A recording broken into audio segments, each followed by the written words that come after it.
G'day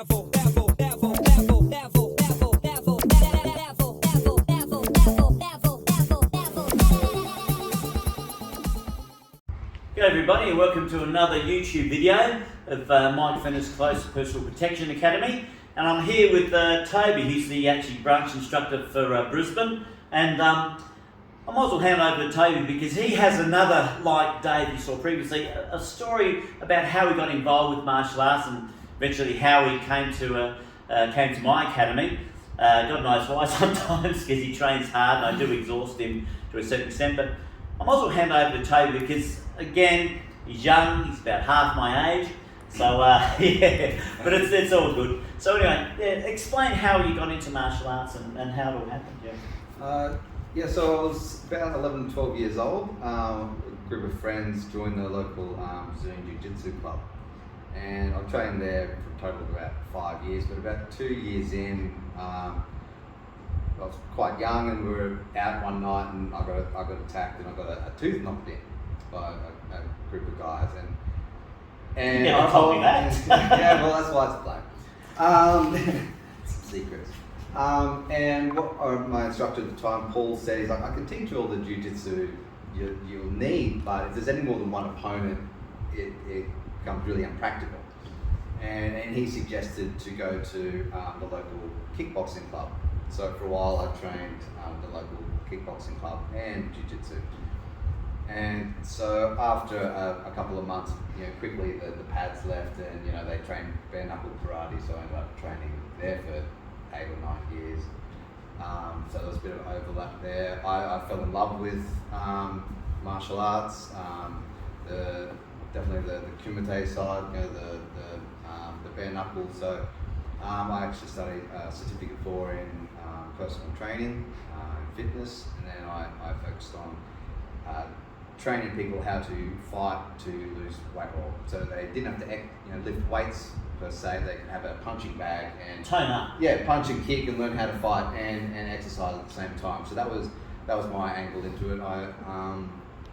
And then later on I moved to a small town, about 6,000 or 7,000 people. There wasn't many people there. It was just me, my instructor. No one else would train with us. So eventually I moved to Gold Coast, where I did Kyokushin and some Muay Thai and Brazilian Jiu-Jitsu. And then after I met a bloke that did Aikido and kind of opened my mind. And when I moved to Brisbane, I continued with Kyokushin karate, and I also started doing Aikido, which is a bit more weapons, grip, locks and holds. So it's a bit the standing jiu-jitsu I hadn't done before. And so I've done second dan in Aikido. So one night I'd finished work at training at 8 o'clock, went to the local grocery store, and there was a security guard there, and I was talking with one of the cleaners. He was wondering why I was there so late. I said, I've just finished training, I do martial arts. He said, the guy at the door's a grandmaster. I was like, I've got to suss this out. These little synchronicities. And again, you're still in. And that was maybe 3 years ago, maybe 4 now. 4 or 5. Yeah. And so then he gave me a business card. I sussed out what he was about, and I came and did one of the 2-day workshops. So I think we did 8 hours. Yeah. And it was, I learned how to enter in on a weapon, but there was a lot more practical applications that I saw that was not missing from Aikido, but there was more tools I wanted in my arsenal. Like for example, there was always a mention, if someone grabs you and you're the 400-pound whoever, you need to be able to make the technique work. Otherwise this person. Yeah, like Big Dave. Yeah. He grabs you in a lot of trouble. And a couple of years ago, I actually worked in a place, and I actually had a 400-pound person in front of me. I'm like, if that guy grabs me, I want something that works. And there's certain situations, in relative to the environment, there's some martial arts that will work and some don't. More than one opponent, you don't want to go to the ground. If they're a good friend's brother, you don't want to hurt them either. So some instances you want to be able to end a situation calmly, and there's some instances where you want to end it there and there and save yourself. So I appreciate having the full spectrum, and coming to Mike's Close Personal Protection, I've got the end it now, save yourself, you know, the instant fix. Yeah, it may be a little bit more physical. Yeah. But we deal in 3 stages. Yeah. The first stage is just stop them and don't go any further. The next stage is the mobility side of things. If someone has a real shot at you, there's no use trying to match hands and fists and that sort of gear against someone like Big Dave, but you can stop him coming. And then you can actually take his mobility, down he goes. And the last one, and this is the law too, by the way, if someone comes in with a gun or they've got a knife, you defend yourself with maximum efficiency. Basically, in saying that, you're using techniques that actually will work.